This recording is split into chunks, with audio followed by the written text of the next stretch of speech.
사도행전 마지막 시간입니다. 11번째 2장 43절로 47절 같이 읽을게요. 은혜로 목소리와 함께 읽겠습니다. 시작.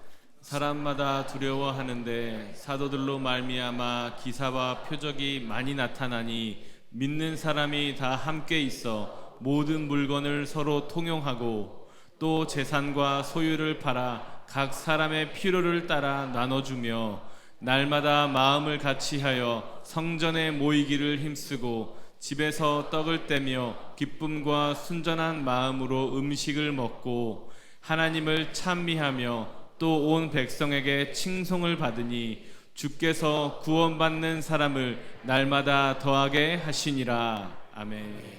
할렐루야. 이부 예배 나온 여러분 진심으로 사랑하고 축복합니다.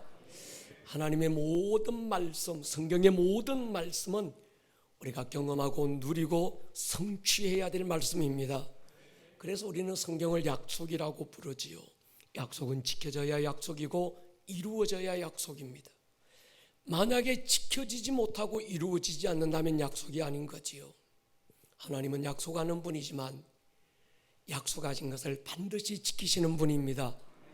하나님이 사람이 되어 이 땅에 오신 것도 자기가 만든 피조물 앞에 무릎 꿇고 침뱉음 당하고 하나님의 명예의 어떤 오점을 남겨서라도 그가 십자가를 지고 이루신 건 약속을 이루기 위함이었습니다.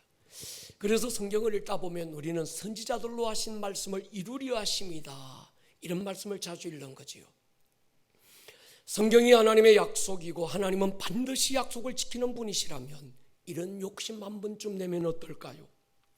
성경을 읽어가다가 어떤 구절에, 성경을 읽어가다가 어떤 사건에서는 하나님 오늘 이 사건이, 하나님 오늘 이 약속이 나를 통하여 경험되기 원합니다. 나를 통하여 성취되게 하여 주시옵소서. 특별히 성령께서 레마로 주시는 어떤 사건과 어떤 말씀, 내 심장을 두근거리게 하는 그 말씀을 붙들고 씨름할 수 있기를 축복합니다. 마리아처럼 주의 계집종입니다. 말씀이 내게 이루어지게 해주십시오. 어떤 한 백부장처럼 말씀만 하옵소서. 약속하신 말씀에 생명을 거는 것, 그것이 믿음인 거지요. 우리 모든 성도님들이 느끼고 계시고 알고 계신 것처럼 지금 우리 교회와 개인은 중요한 산을 넘어가고 있습니다.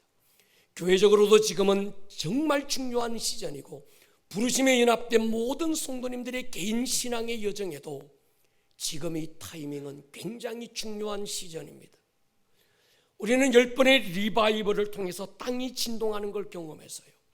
그리고 어제로 마치면서 2박 3일 동안 인카운터 3일 집회에 하늘이 찢어지고 하나님의 나라가 내려앉는 걸 보았습니다. 사도행전의 그 교회는 이런 교회야라는 걸 경험하고 온 거지요. 3일 만에 도대체 무슨 일이 있었길래 사람이 저렇게 변했을까 궁금하시면 인카운터 밴드에 오시면 남겨져 있는 수없는 간증들이 어젯밤부터 오늘까지 이어지고 있습니다. 읽기만 해도 그 가슴에 주의 나라가 내려앉을 줄로 믿습니다. 교회가 뭘까? 교회는 가족이지요. 교회가 한마디로 뭘까? 교회는 부르심입니다. 우리는 예수의 피로 가까워진 한 가족이고 같은 부르심을 위해 연합된 부르심의 공동체입니다. 우리가 어쩌다가 여기 모인 것도 아니고 어쩌다가 하다 보니 한 교회 모인 것 아닙니다. 하나님의 공동체의 부르심을 이루라고 아름다운 꿈의 교회에 연합시켰습니다. 인정하십니까? 그래서 우리는 사도행전적인 교회, 하나님의 나라, 다음 세대 이스라엘 부흥, 이름 단어만 들어도 가슴이 떨려야 합니다. 가슴 떨림이 있습니까? 나이가 많아도 꿈이 있는 사람은 가슴이 떨려요. 가슴이 떨리지 않으면 다리가 떨리는 법입니다. 이루어야 될 부르심이 있는 사람, 나이가 많아도 청년인 거지요. 저와 여러분은 아직도 가슴 떨리는 세대입니다. 할렐루야. 작년 11월 안식일 한 달을 주 앞에 깊이 머물고 왔을 때 주기도문과 전신갑주를 열면서 이 주기도문과 전신갑주가 끝날 때쯤이면 우리 교회는 지금까지 경험해보지 못했던 완전한 새로운 시즌으로 갈 것이라고 선포했습니다. 주교문과 전신갑주가 우리 교회 기초와 토양을 만들 것이라고 선포하면서 적지 않는 시간 주일날 예배를 주기도문에 머물렀고 금요 철야를 전신갑주 에베소서에서 머물러 왔었습니다. 아직은 코로나가 창궐하고 있고 변이 바이러스가 공포로 덮고 있지만 우리는 코로나는 끝났다고 선포했습니다. 코로나가 하나님의 징계나 심판처럼 느껴질 수도 있지만 우리는 이 코로나가 부흥의 대문을 열었다고 선포했습니다. 사도행전이 열리면서 우리의 부르심은 더욱 명확해졌고 일어날 부흥은 드디어 우리 눈에 보이고 있습니다. 우리에게 사도행전이 중요한 이유가 있지요. 이 사도행전은 2000년 전 주님의 가슴에 착상되었던 에클레시아 교회가 처음 태어나기도 했지만 12년 전 처음 우리 교회가 어느 집사님 가정에서 시작되면서 우리는 많고 많은 교회 가운데 또 하나의 교회의 길을 거부했습니다. 처음 원형의 바로 그 교회, 사도행전의 교회의 길을 갈망하며 우리 교회가 태어났습니다. 어디서나 흔하게 찾아볼 수 있는 그런 평신도가 아니라 사도행전에서나 찾아볼 수 있는 그때 그네들 그 평신도의 길을 소원했습니다. 우리는 또 한 번의 예배를 드리는 걸 거부했습니다. 빌립보 감옥의 옥토를 건들고 옥문을 터뜨리고 모든 착고와 결박을 풀어버렸던 바울과 실라의 예배를 드려보자고 갈망했습니다. 코로나가 오면서 우리가 막연하게 꿈꾸고 선포해왔던 사도행전적 교회, 사도행전적 평신도, 사도행전적 예배와 영성이 더욱 선명해졌습니다. 구원 단계에 머물러 있는 신앙으로는 안 된다는 걸 증명했습니다. 내가 제자 훈련 받았는데요, 성경 꽤나 배우고 읽었는데요, 복음서의 제자로도 안 된다는 걸 코로나가 증명해버렸습니다. 지금은 사도행전에 나오는 바로 그 교회, 사도행전에 나오는 그때 그네들, 그 영성, 그 예배, 사도행전의 제자들이 일어나야 될 때인 줄로 믿습니다. 예수님 따르고 배우고 놀라운 기적 체험한 제자들이지만 여전히 자기 킹덤을 꿈꾸고 자기 야망을 이루기 위해 예수를 이용했던, 그러다가 결정적인 순간에 예수를 모른다고 등 돌리고 떠나버린 어리버리 제자로는 안 되는 거지요. 우리는 나를 들여 하나님의 킹덤을 세울 자들입니다. 우리가 주기도문에 한참 머물며 두 주먹 붉고 넘겨지고 고백했던 것처럼 이젠 기도를 바꾸자. 뭐 먹을까 마실까 입을까 내 유익을 위하는 기도는 그만두기로 했습니다. 나를 통하여 이 땅 가운데 하나님의 나라가 이루어지기를 기도하자. 할렐루야. 하늘에서 이루어진 하나님의 뜻이 내 삶 가운데 부러지기를 기도하자고 우리는 결단했습니다. 갈라디아 2장 20절의 말씀이 하나의 요절이 아니고 하나의 지적 동의가 아니라 내가 예수와 함께 못 박혔고 예수와 함께 장사되고 죽어 나는 없고 오늘 내가 사는 것은 내 안에 예수가 살아있어 그 생명으로 살고 있다는 오늘이 확실한 경험이 우리에게 있기를 기도해 왔습니다. 여러분, 이것이 예수 믿는 겁니다. 다른 건 종교 놀이고 종교 문화일 뿐이라는 걸 우리는 확인했습니다. 주님이 제자들에게 물었지요. 너희는 나를 누구라고 하느냐? 이 질문에 대한 대답은 굉장히 중요합니다. 묻습니다. 여러분은 예수를 누구로 알고 믿고 있습니까? 정말 그분이 살아계신 하나님의 아들이라고 믿고 인정하십니까? 인간의 모습으로 오신 그 예수가 당신에게 정말 그리스도가 됩니까? 그리스도, 히브리어로 메시아, 기름 부음을 받은 자. 구약에는 세 종류의 사람에게만 기름 부었답니다. 왕에게 기름 붓지요, 제사장과 선지자에게 기름 부었습니다. 예수여 당신이 그리스도입니다. 이 말은 예수여 당신이 나의 왕입니다. 예수여 당신이 나의 대제사장입니다. 하나님과 나를 연결하고 하나님의 마음이 뭔지 알게 하는 선지자 중에 선지자가 당신입니다.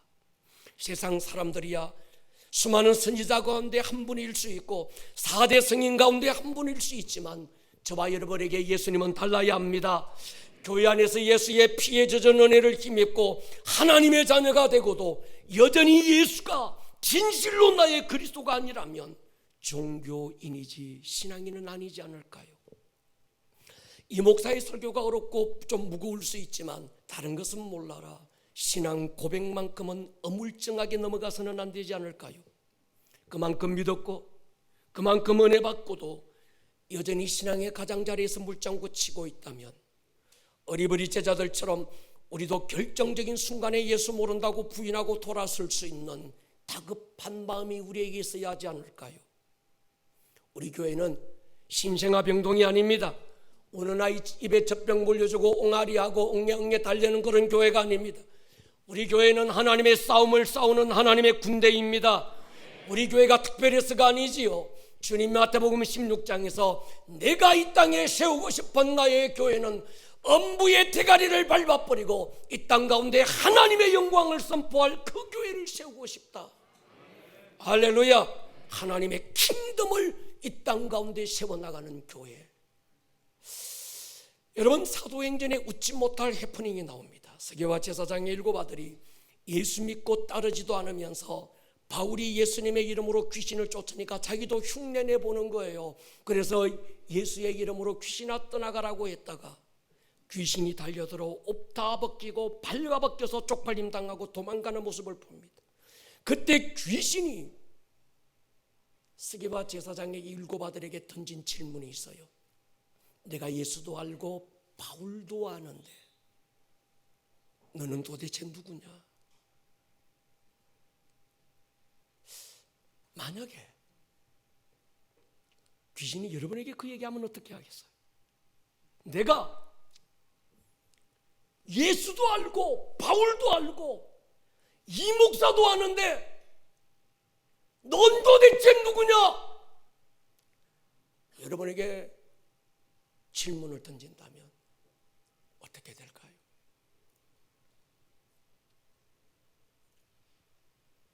너 믿기는 믿고 있니? 흉내만 내고 있는 거 아니니? 내가 예수 냄새만 나도 두려워서 떨고 도망가는데 니한테는 왜 예수 냄새가 안 나니? 너는 도대체 누구니? 라고 묻는다면 어떻게 돼야 될까요? 지금은 이 땅의 교회들이, 지금은 이 땅의 성도들이 하나님 자녀됨의 권세를 회복해야 될 때입니다. 우리가 에베소서에서 머물 때 한참을 물었습니다. 예배 시간마다 설교 때마다 당신이 누구냐고 물었어요. 우리가 누굽니까?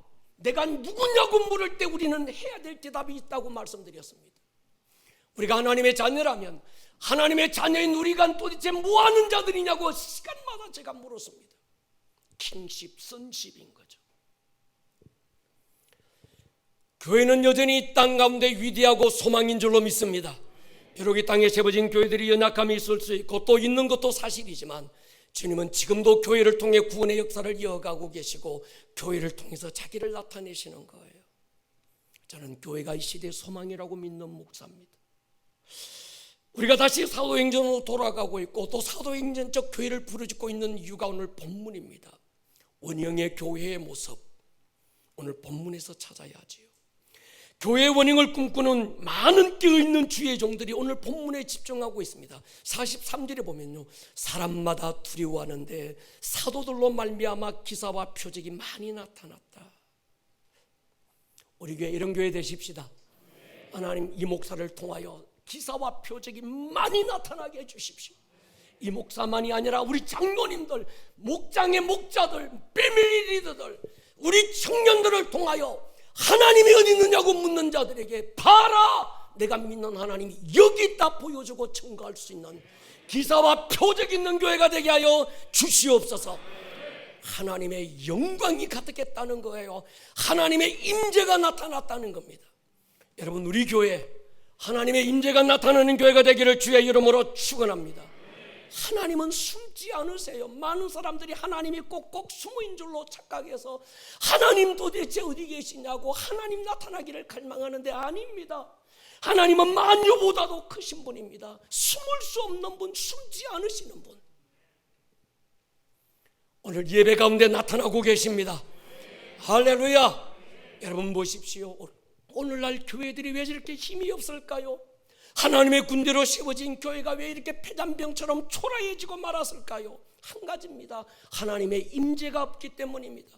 교회 안에 모임은 많은데 모임 가운데 하나님의 나타남이 없어요. 교회 안에 예배는 많은데 종교의식일 뿐 그 예배 가운데 주의 나타남이 없는 거예요. 주의 임재가 없는 겁니다. 우리 교회 주의 임재가 있는 교회입니다. 그래서 저 문을 열고 딱 들어오는 순간부터 여기 하나님이 계시네. 할렐루야.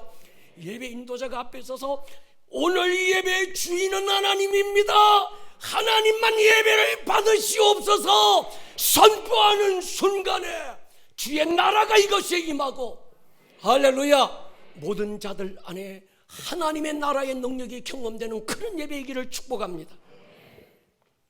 기도의 집에는 두 개의 큰 기둥이 있어요. 하나는 모세의 성막이고 하나는 다윗의 장막이죠. 다윗이 왕이 되고 하나님의 언약궤를 다윗 성 안으로 가지고 오며 다윗의 장막이 만들어지고, 기본 산당에는 역시나 성막이 그대로 있었습니다. 두 개의 기능이 하나가 된 곳이 교회지요. 여러분, 다윗의 장막, 모세의 성막의 기능을 알아야 합니다.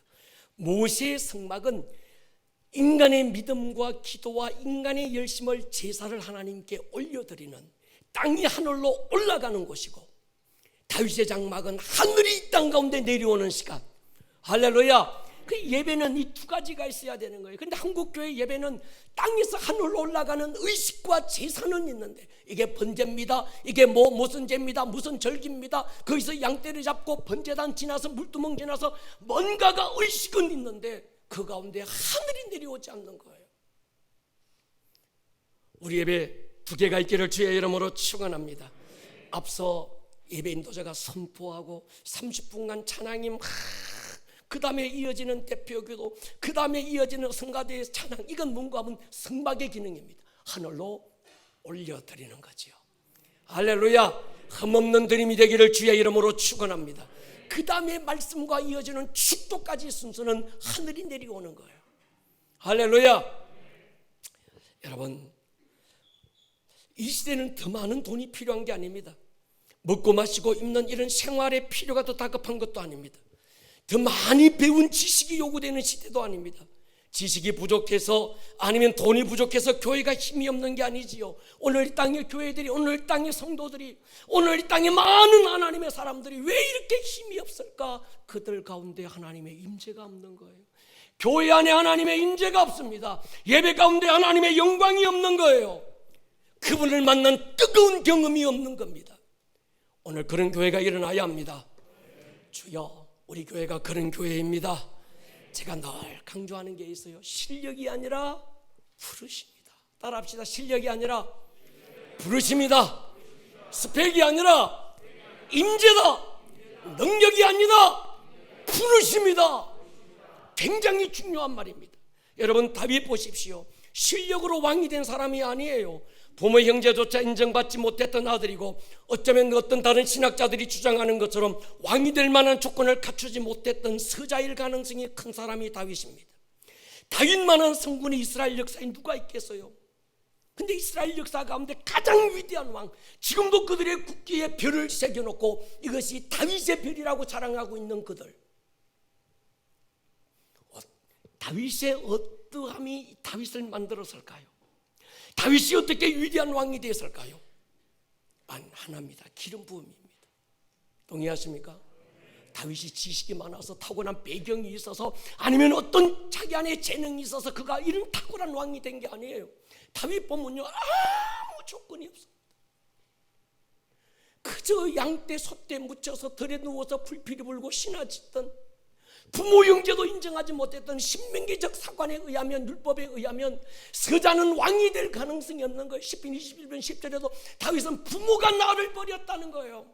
그리고 나는 자기는 어떤 고아라고 시편 읽어보면 수없는 얘기가 나옵니다. 왕으로 기름 부을 때 누가 서자를 왕으로 기름 부을 수 있을까요? 그래서 그 아버지 이새마저도 다윗을 왕에 선발되는 그 자리에 데리고 오지 않았던 그 다윗, 인간적으로 조건적으로 보면 아무리 생각해도 왕이 될 만한 조건이 하나도 없던 그 다윗이 어떻게 그렇게 이런 영향력 있는 어떤 왕이 될 수 있었을까? 마태복음 1장에서는 예수 그리스도가 오시는 대로를 얘기할 때 아브라함과 다윗의 자손이라는 그 이름을 밝힐 만큼 예수 그리스도의 이름과 정말 다윗의 이름을 나란히 써가면서 수많은 사람들이 다윗의 자손 나사렛 예수여 나를 불쌍히 여겨달라고 예수를 얘기할 때마다 이 다윗을 얘기했던 이 다윗의 영향력이 어디서 왔을까? 실력입니까? 배경입니까? 조건입니까? 지식입니까? 어떤 학위입니까? 아니라는 거예요. 기름 부음입니다. 부르심밖에 없습니다. 다윗을 얘기해서 말하기를 하나님의 영이 임한 자라는 거예요. 우리 학생들 뭐 돌대가리 되라 그 얘기 아닙니다. 예. 하나님의 사람이 되자는 거예요. 할렐루야. 여러분, 오늘 이 시대 하나님의 임재가 있는 교회가 어디 있을까? 하나님의 영이 머물고 있는 성도 그가 누굴까? 하늘의 불을 떨어뜨릴 이 시대의 엘리야를 하나님이 찾는 거예요. 우리는 엘리야의 하나님 찾아. 엘리야의 하나님은 나의 하나님 아닙니다. 하나님은 당신의 엘리야를 찾고 계시는 거예요. 나의 엘리야를 어디 가면 만날 수 있을까? 나의 다윗을 내가 누구를 만나면 나의 다윗을 만날 수 있을까? 주여, 여기 있습니다. 오늘 사도행전 2장 43절의 역사가 이 목사만이 아니라 우리 부교육자들, 목자들로 말미암아 표적과 기사가 많이 나타나기를 축복합니다. 치유가 일어나고 축사가 나타나고 강력한 성령의 임재가 목장 안에 나타나고 예배 가운데 일어나기를 축원합니다. 우리 아름다운 꿈의 교회는 교회 봉사자가 필요한 게 아닙니다. 우리 교회는 교회 봉사자는 아무도 필요 없습니다. 내가 이만큼 배웠는데요, 내가 이만큼 가졌는데요, 이만한 경험이 있는데요, 그래서 내가 교회에서 좀 봉사하고 싶은데요, 교회는 봉사자가 필요한 게 아니라 사역자가 필요합니다. 할렐루야. 하나님의 싸움을 싸울 줄 아는 파이터가 필요한 거예요. 자원봉사는 교회가 아니라도, 성령이 아니라도 얼마든지 가능합니다. 그러나 하나님의 일은 성령으로 하지 않고는 불가능합니다. 저는 사람 많이 모은 목회를 하지 않으려고 결정해서요, 성령이 나타나는 목회를 할 것입니다. 말 잘하는 목회가 아니라 하나님의 임재가 나타나는 목회를 하고 싶습니다. 가려운데 살살 긁어주는 그런 목회가 아니라 하나님의 군대에 많아임으로 일으키는 목회를 하고 싶습니다. 에스겔서 37장에 사방에서부터 불어와서 마른 뼈를 살려서 하나님의 군대로 일으켰던 그 현장이 우리 교회기를 축복합니다. 여러분, 터키에 가서 소아시아 7교회를 돌아보십시오. 제가 에베소 교회에 가봤는데 기둥만 탱거란이 남았습니다. 한 시대 사도행전 19장에 에베소 교회가 어떤 역사가 일어났습니까? 한 도시 가운데 큰 도시적인 붕이 일어났던 그 에베소, 지금 가보니까 쓸쓸하게 남아있는 기둥터만 몇 개 남았어요.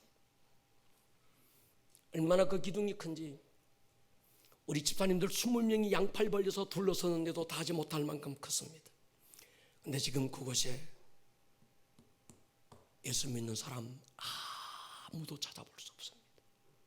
유럽을 가보십시오. 웅장한 예배당 건물이 얼마나 화려하고 큰지.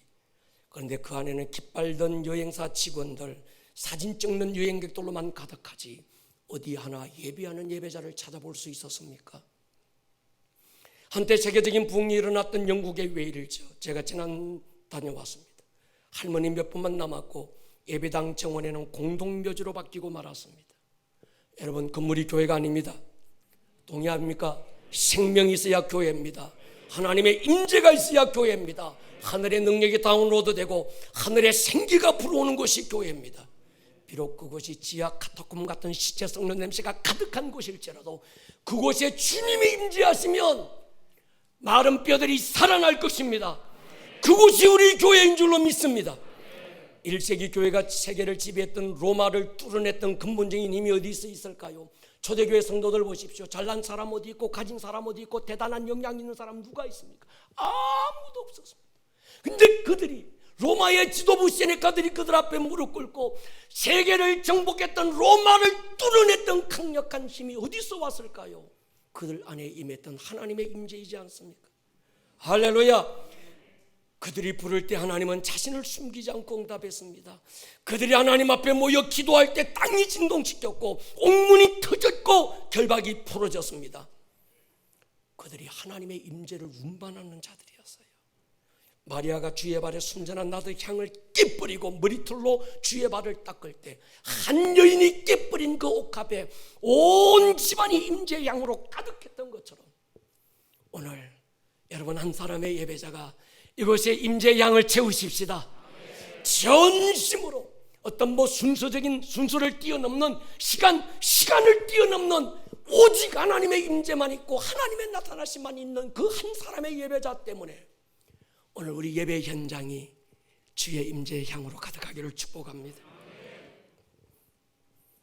내가 하나님의 언약궤를 지고 있기 때문에, 짊어지고 있기 때문에 내 발걸음이 머무는 곳이 지성소가 될 것입니다.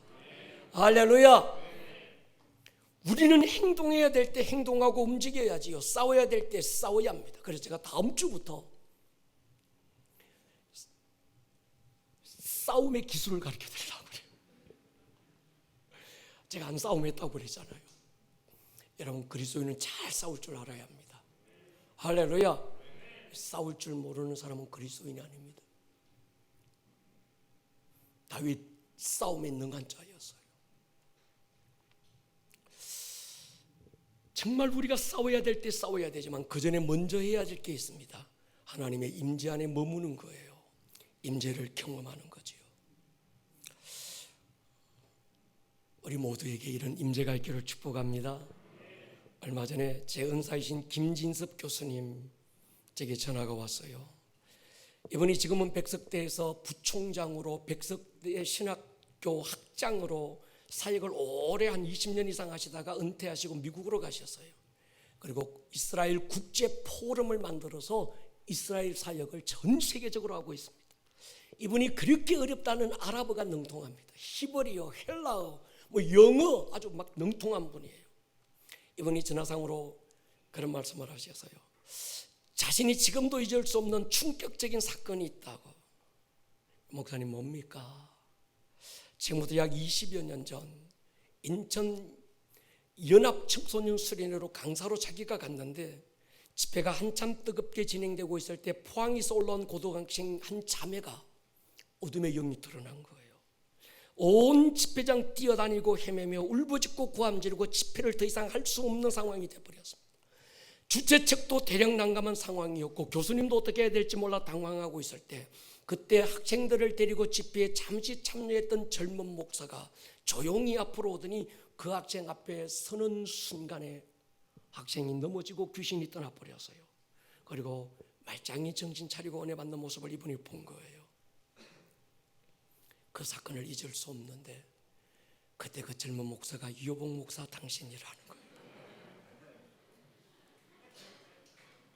제 얘기하고 싶어서 한 게 아니고, 제가 가서 고함 지른 것도 아니고, 제가 가서 뭐 손을 얹은 것도 아니고, 그냥 앞에 섰는데 하나님의 임재 앞에서, 그러니까 이 목사의 능력이 아니라 그분의 임재인 거예요.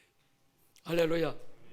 우리 성도님들 가운데 이 일의 목격자가 되고 증인들이 있을 거예요. 인천 조직세계 최고의 두목이 안수받고 하나님께 돌아온 일이 있었습니다. 이런 사건입니다. 오래전 인천 나이트클럽에서 조직세계 패싸움이 벌어졌어요. 그때 살인사건이 일어났는데 이분이 그 당사자입니다. 남아무개시라고. 조직세계에서 굉장히 유명한 사람입니다. 이분이 출소고해서 집에 돌아왔는데 집에 아내가 없고 아이 혼자 있더래요. 아무리 기다려도 안 오길래 딸아이에게 물었더니 엄마 교회 가서 기도하고 있다고. 저녁 시간에 이분이 교회를 찾아왔습니다. 때는 명절이라 다 고향 가고 저만 목양실에 앉아 있는데 이분이 목양실 문을 두드려서요. 노크의 수준이 아닙니다. 그냥 거의 부술 수준이었어요. 들어오라고 그랬어요. 눈빛이 예사롭지 않았습니다. 아내를 찾아왔다고. 제가 그 남편을 내 앞에 좀 앉으라고 첫 마디 이렇게 던졌습니다. 인생을 왜 그렇게 삽니까? 이번엔 눈빛이 갑자기 싸해졌습니다. 한마디 더 던져서 요색해서 다르게 사는 길이 있다. 인생 그만큼 살았으면 다르게 한번 살아봐야지. 한마디 대꾸 안 하고 저만 쳐다보고 있어요. 제가 또 한기 싸움 하잖아요. 조금 있더니 눈물을 주르륵 흘려요. 지금까지 자기가 인생을 그렇게 막 살아오는 동안 누구도 나처럼 얘기해 주는 사람이 없었다는 겁니다. 12주만 시간을 내달라. 그 12주 동안 그분을 사로잡고 있던 어둠의 영이 떠나가고 이분이 예수님을 만났습니다. 그리고는 성경책 옆에 끼고 소위 인천의 조직세계 아그들을 만날 때마다 할렐루야 예수 믿으라 고함치는 복음의 전도자가 됐습니다. 대한민국 공영방송국에서 진짜 무당을 가리는 다큐가 있었습니다. 3명의 무당이 등장하고 어떤 미션을 주면서 알아맞히는 무당이 진짜 용한 무당이다. 그런 방송 프로그램이었습니다.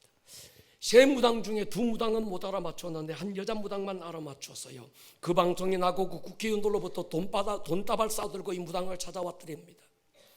이 무당에게 외아들이 하나 있는데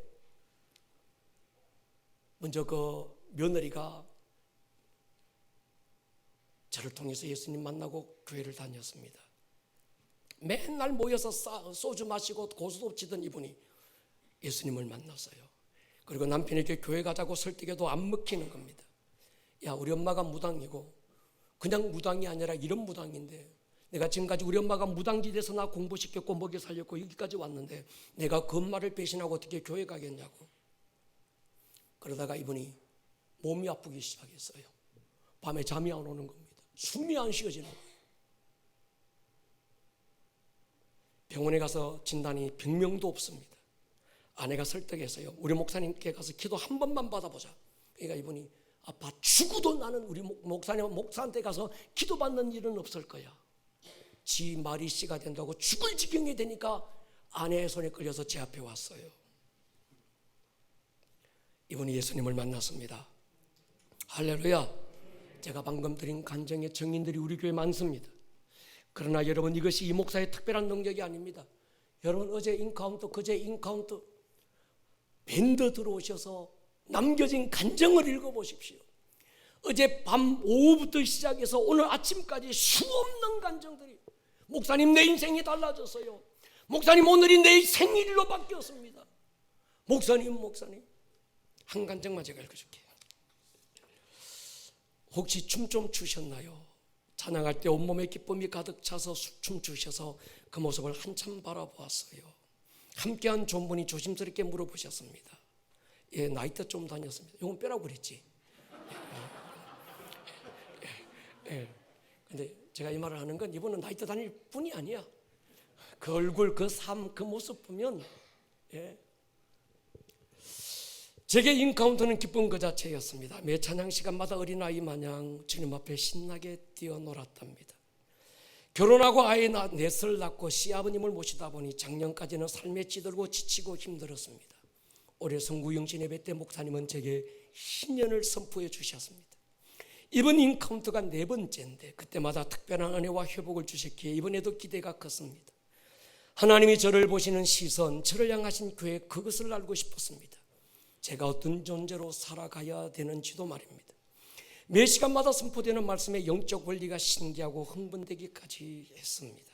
창세기 1장 26절, 하나님은 아담에게 보이는 세계를 다스리고 지배할 수 있는 권리를 주셨고 그 권리가 어둠의 세계에 넘겨지는 순간부터 이 세상에는 어둠의 영이 역사하기 시작했습니다. 하나의 영적 원리, 합법적으로 내가 문을 열어주어야 어둠이 역사할 수 있다는 걸 배운 거지요. 제게 묶였던 정죄감과 좌절감이 풀어져 예전과는 다른 삶을 살고 싶은 간절함이 있었습니다. 그런데 목사님께서는 내 입술로 담대하게 선포하여 합법적인 권리를 취해야 한다고 하셨습니다. 우리 집안에 열려있는 고아의 영, 열등감의 영, 우울의 영을 제가 뚫어내야 되고 영적 싸움을 해야 한다고 하셨습니다. 그 싸움에서 이기는 방법은 예수의 이름으로 합법적 권리를 주장하는 것, 그래야 법적 효력이 있다고 말씀하셨습니다. 회개는 지은 죄의 목록의 나열이 아니다. 내 실체가 옮겨지는 것이다. 내 소속이 옮겨지는 것이 회개고 내 근간이 바뀌는 것이 회개다. 어둠에서 그리스도께로 옮겨지는 것이 회개다. 그러기 위해서 하나님의 다스림이 있어야 하고 하나님의 싸움을 실제적으로 해내는, 그래서 어둠의 영을 끊어내는 어떤 누군가가 있어야 된다. 그 말씀을 듣고 두 주먹 불끈 움켜쥐고 이 영적 싸움을 해보고 싶어졌습니다. 마지막 시간 예수와 전도사님의 찬양은 저의 영을 완전히 사로잡았습니다. 목사님께 안수받고 예수와를 계속해서 부를 때 십자가에 못 박히신 예수님의 얼굴이 보였습니다. 가시면류관에 찍힌 핏빛 얼굴에 고통의 눈빛이 아닌 참으로 따뜻하고 온한 눈빛을 부었습니다. 너의 죄, 너의 정죄감, 너의 고통, 너의 수치, 그 모든 순간으로부터 자유해라. 내가 다 담당하였단다. 이제부터는 부활의 나를 바라보아라. 너의 미래를 책임질 나를 보아라. 당당하거라. 너에게 주의 능력, 주의 새 영을 부으리라. 예수와 얼마나 그 이름 부르짖으며 울었던지요. 전쟁터에 나가는 군사처럼 비장하면서도 강한 방언을 멈출 수가 없었습니다. 주의 능력이 임하였음을 선포합니다. 구원을 넘어 부르심을 향해 전진할 주님의 군사. 나는 어떤 존재며 어떻게 살아야 하는지 확실한 응답을 받았습니다. 비록 지금은 연약하고 능력 없지만 목사님께 영적 싸움의 기술을 배웠으니 마귀에게 얻어터지지 않고 선빵을 날릴 수 있을 것만 같습니다. 선빵을 날려보십시오. 할렐루야. 비단 이분만의 간증이 아니라 제가 우리 교회 단체 카톡에 7기 인카운트 밴드에 들어올 수 있도록 초청 주소를 올려놨으니까 들어와 보시면 아마 밤새 읽으셔야 될 거예요. 할렐루야. 우리 가운데 아직 말 표현이 조금 서툴고 용기도 없고 쓸까 말까 막 고민한 분들이 다 그런 분들이에요. 그래서 그분들의 마음도 함께 느껴집니다. 같은 은혜가 있을 줄로 믿습니다. 할렐루야. 여러분, 두고두고 드리는 말씀이 있습니다. 코로나가 하나님이 주신 지향은 아니지만 허락하신 이유가 있지 않느냐. 특히 한국 교회를 타깃으로 집중 공격한 이유가 있다고 말씀드렸습니다. 하나입니다. 교회됨의 회복입니다. 코로나를 마태복음 21장 성전 안에서 양 팔고 돈 바꾸는 자들의 상을 뒤집어 엎고 휘장 찢고 채찍으로 만들어 그들을 내쫓으신 주님의 채찍이었습니다. 요한복음 15장 열매 없는 가지를 찍어낸 주님의 가지치기, 그것이 바로 코로나였다고 말씀을 드렸습니다. 또 이 코로나는 엔타임을 20년을 앞당겼습니다. 지금은 우리 교회가 달라져야 될 때입니다. 예배가 달라져야 합니다. 영성의 깊이가 달라져야 합니다. 또 하나의 대형교회가 아니라 사도행전에 바로 그 교회가 필요한 줄로 믿습니다. 오늘 저와 여러분들이 섬기는 이 교회가 바로 그 교회가 되기를 주의 이름으로 축원합니다. 우리 교회는 그런 교회가 될 것입니다. 더 강력한 예배가 있는 교회가 될 것입니다. 여러분, 우리 교회 예배 보십시오. 강력합니다. 할렐루야. 앞으로 더 강력할 것입니다. 우리 메인 예배팀, 그 다음에 세컨 예배팀, 그 다음에 우리 청년 예배팀, 유스 예배팀, 키즈 예배팀, 조금 있으면 유아 예배팀이 나올 거예요. 할렐루야. 여러분 보세요. 우리 교회 이 예배팀 조그만 해가지고 엄마 그 뒤에 쫄쫄 따라다니며 코 묻어가지고 엄마 아주 이게 뭐 어디 난 저기서 그거 뭐 엄마하고 접착제 붙여놓은 줄 알았어. 그러던 이 아이가 드럼치고 앉았어요. 그러던 이 아이들이 요즘 일어나서 세컨 예배팀에 와서 베이스 기타 치고 있습니다. 기가 막힙니다. 그래서 메인 예배팀에서는 세컨 예배팀을 최선을 또 우리 나같이 만들고, 세컨 예배팀은 또 우리 청년 예배팀을 똑같이 만들고, 유스 예배팀을 똑같이 만들고, 이 예배의 영적 흐름이 대를 이어가기를 축복합니다. 그래서 우리 교회 안에는 이 예배팀이 살아야 합니다. 하나님의 임재를 끌어당기고 그 임재를 풀어놓을 수 있는 하나님의 언약궤를 운반하는 자, 할렐루야. 이 레위 팀들이 살아야 합니다. 그러기 위해서는 유다 팀들이 살아야 돼요. 따라합시다. 돈 벌어서 남 주자, 예배팀 살리자. 가끔씩 우리 예배팀, 목사님 나 3년 헌신할게요. 목사님 나 5년, 내 젊음의 5년을 하나님 앞에 딱 잘라서 난 예배자로 섬기겠습니다. 이런 사람들이 나왔어요. 그래, 걱정하지 마라.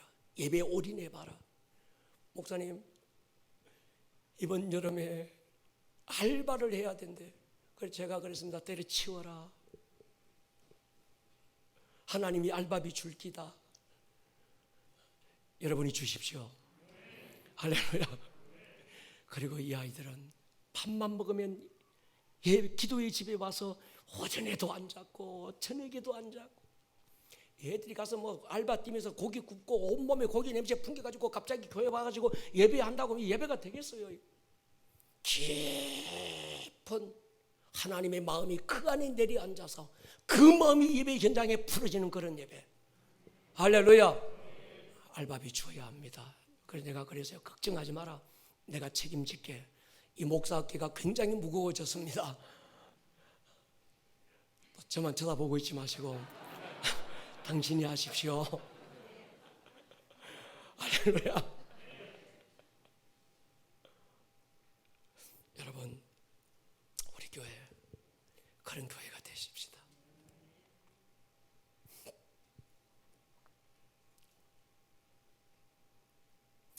우리 교회는 이 목장 DNA가 있어요. 이 목장이 살아야 됩니다. 이 위드라고 하는 겁니다. 위드, 함께한다. 그래서 이니셜을 따봤는데 월십, 우리 목장 안에는 이 예배가 있어야 합니다. 경배, 찬양, 인터세션, 중보가 있어야죠. 주로 진리의 나눔이 있어야 합니다. 세 번째, 힐링, 치유가 있어야 합니다. 그래서 목장은 식구들끼리 서로 밥 먹고 교제하는 것 아름답지만 뛰어넘어야 합니다. 그 안에서 중보와 치유 사역이 있어야 하는 게 목장입니다. 모이면 서로 연약함을 내어놓고 중보하십시오. 내 아프고 병든 몸, 영적 공경받는 현장, 거기에서 치유를 선포하고 어둠의 영들을 몰아내고 서로가 서로에게 하나님의 영광을 운반하고 하나님의 임재를 전달하는 자. 목사님, 나는 할 줄 아는 게 아무것도 없어요. 은사도 없고 잘하는 것도 없고 가진 것도 없고. 아닙니다. 하나님 말씀했습니다. 네 안에 이스쿠어가 있다. 크레토스가 있다. 두나미스가 내가 네 안에 넣었다. 내가 나의 영을 네 안에 부을 것이다. 할렐루야.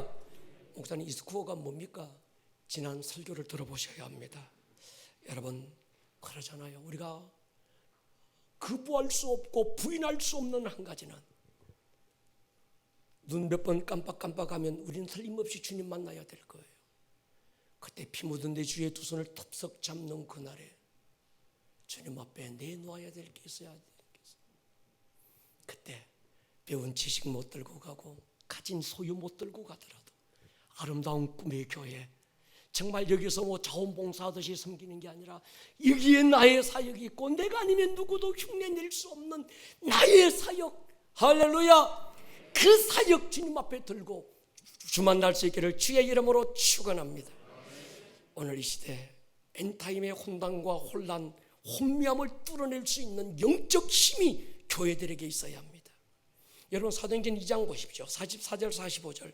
믿는 사람이 다 함께 있어 모든 물건을 서로 통용하고 재산과 소유를 팔아 각 사람의 필요를 따라 나누어 주었다. 이 영광의 코이노니아의 회복이 오늘 여기 다 있는 거예요. 우리가 주기도문에서 오랜 시간 내가 아니고 네가 아니고 우리가 돼야 되는 이유, 그걸 요한복음 17장에서 예수님이 마지막 십자가를 앞두고 기도하실 때, 아버지여 저들로 하나가 되게 해주십시오. 이유는 내가 창세 전에 아버지와 내가, 아버지 안에 내가, 내 안에 아버지가 함께 하나가 되어 누렸던 영광의 그 코이노니아에 저들이 하나가 되어 그 영광의 코이노니아에 있게 하여 주십시오. 이게 천국이거든. 그 영광의 코이노니아가 그대로 보여진 것이 오늘 사도행전 본문인 거예요. 여기서 중요한 게 있습니다. 자기들의 재산을 팔아서 가난하고 어려운 사람들에게 나누어 주었다고 하니까 걱정되는 분들이 굉장히 많을 거예요. 여기서 히브리 개념이 필요합니다. 히브리인들은 개인이 팔 수 있는 재산이 있고 팔 수 없는 재산이 있어요. 부모로부터 물려받은 이 땅은, 이건 자기가 개인이 마음대로 팔 수 없습니다.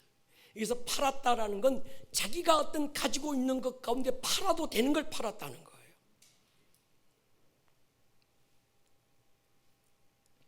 여러분, 우리 교회 이런 교회가 되십시다.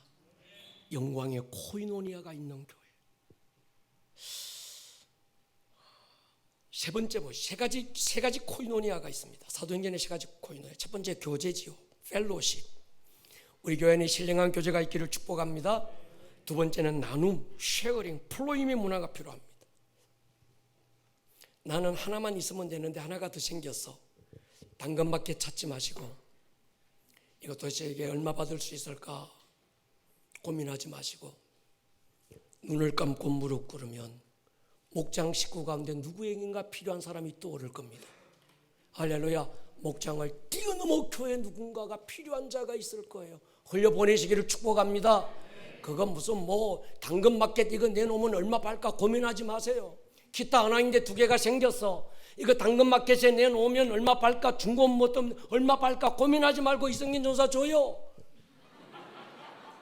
예배하는 일에 쓰임 받을 거예요. 할렐루야. 대준전사 줘요. 할렐루야. 우리 유스클럽 예배팀들에게 주란 말이에요. 그러면 하나님이 더 좋은 거 줄 거예요. 딴 것밖에 찾아다니지 마십시오. 이런 플로잉의 문화. 예, 내 것 하나 있는데 또 하나가 생겨서 가만히 저울질해 보니까 이게 더 좋아. 안 좋은 거 주려고 하지 마시고 안 좋은 건 남 주는 거예요. 할렐루야. 그 돈 받고 팔려고 하지 마시고요. 주세요. 주라. 그러면 흔들어 누르고 알기는 잘 하시는 거예요. 난 모르는 줄 알았어. 플로잉의 문화, 코이노니아죠. 세 번째 흐름입니다. 임파테이션. 기도가 서로를 통해서 흘러가는 그런 교회. 신령한 은사들이 흘러가는 교회. 가지를 통해서 나무의 진액과 수분이 막 흘러서 꽃을 피우고 열매를 맺는 것처럼 흘러가는 교회. 부모의 비전이 다음 세대에 흘러가고 부모의 부르심이 그의 자녀 세계에 흘러가는 그런 교회. 할렐루야. 여러분, 하늘을 경험한 자는요, 정말 은혜를 바르게 받아본 사람은요, 이 땅에 그 욕심 안 돼요. 제가 그러잖아요. 천국 갔다 온 사람 많이 만났어요. 근데 99.9%가 가짜였어요. 뭐 보고 하는지 아십니까? 목사님, 나 천국 갔다 오고요, 하나님의 임재를 보고 오고요. 근데 돈에 욕심이 많아. 안 보고 온 거예요. 여러분, 많이도 말고 10초만, 딱 10초만 하늘의 영광을 딱 10초만 보고 이 땅에 오면 돈에 욕심 없습니다. 봐라, 또 돈에 욕심 생긴다. 하나님의 임재를 받는데요, 돈 욕심 없는 거예요. 수많은 사람들이 천국 보고 왔다 간증하는데 보니까 여전히 돈의 노예가 되고 안 보고 온 거예요.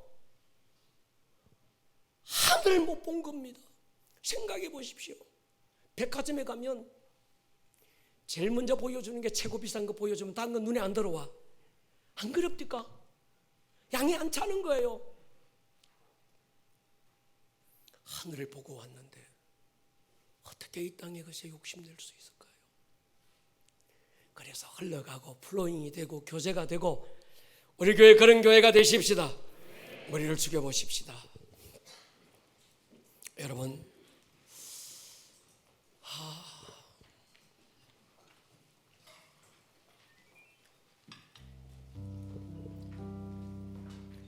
일부 예배 끝나고 어떤 분이 나가시면서 눈물 뚝뚝뚝뚝 흘리시면서 내가 목사님 만난 게 얼마나 큰 축복인지 모릅니다. 목사 만나서 축복이 아니라 주님의 임재를 만나서 축복입니다. 많은 성도들이 일부 예배 속에서 찬양하다가 울고 두 눈에 눈물이 젖어서 주의 임재가 있기 때문입니다. 하나님, 믿는 것처럼 믿어보게 해주십시오. 사는 것처럼 살아보게 해주십시오.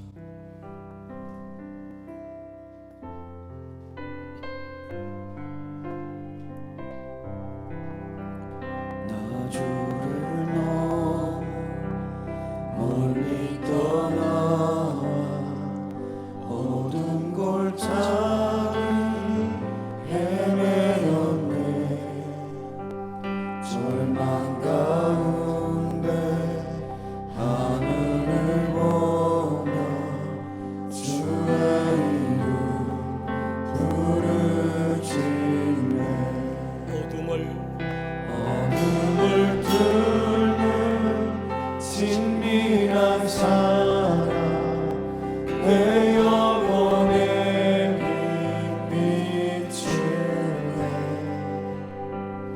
다 이루셨네. 내 옆편 안에 예수 나의 참소가.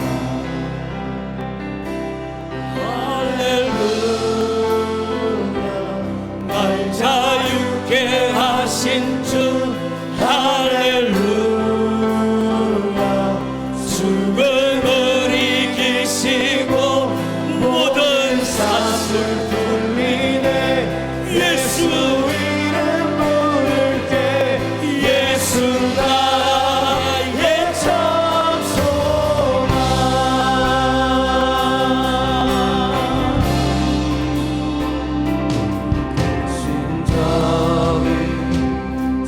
생략 못하리 한없는 은혜 영원 못해 만유의 주님 영광 버리고 온갖 멸시 감당하셨네 주님 달리신 십자가 인생 만왕의 왕 날 사셨네 나는 영원히 자리에 소리 한번 일었습니다. 살리라 예수 나의 참소만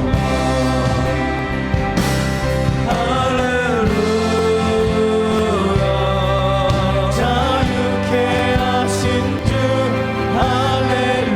할렐루야 수금을 이기시고 모든 사슬 풀리네 예수 이름 부를 때 예수 나의 참소만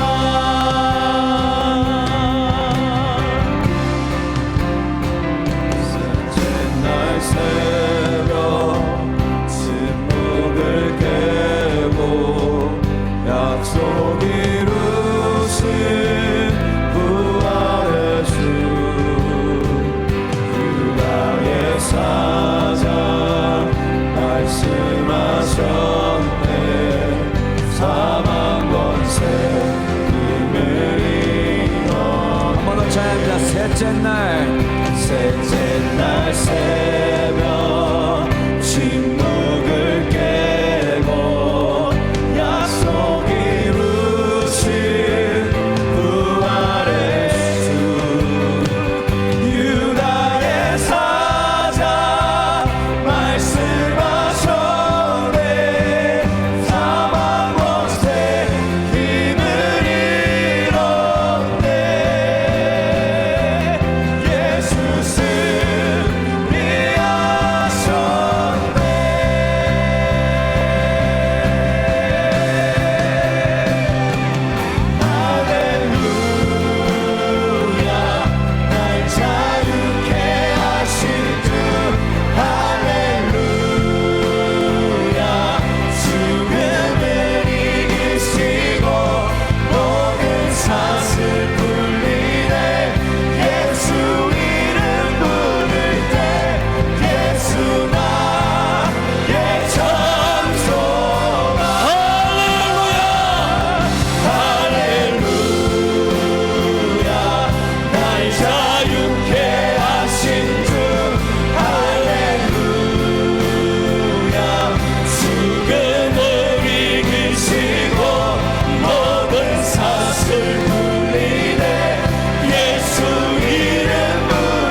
오늘 들었던 이 말씀이 듣는 말씀에서 끝나지 않고 여러분들의 삶에 살아내는 말씀으로 생명력 있는 말씀이 될 수 있기를 주님의 이름으로 다시 한번 축복합니다. 온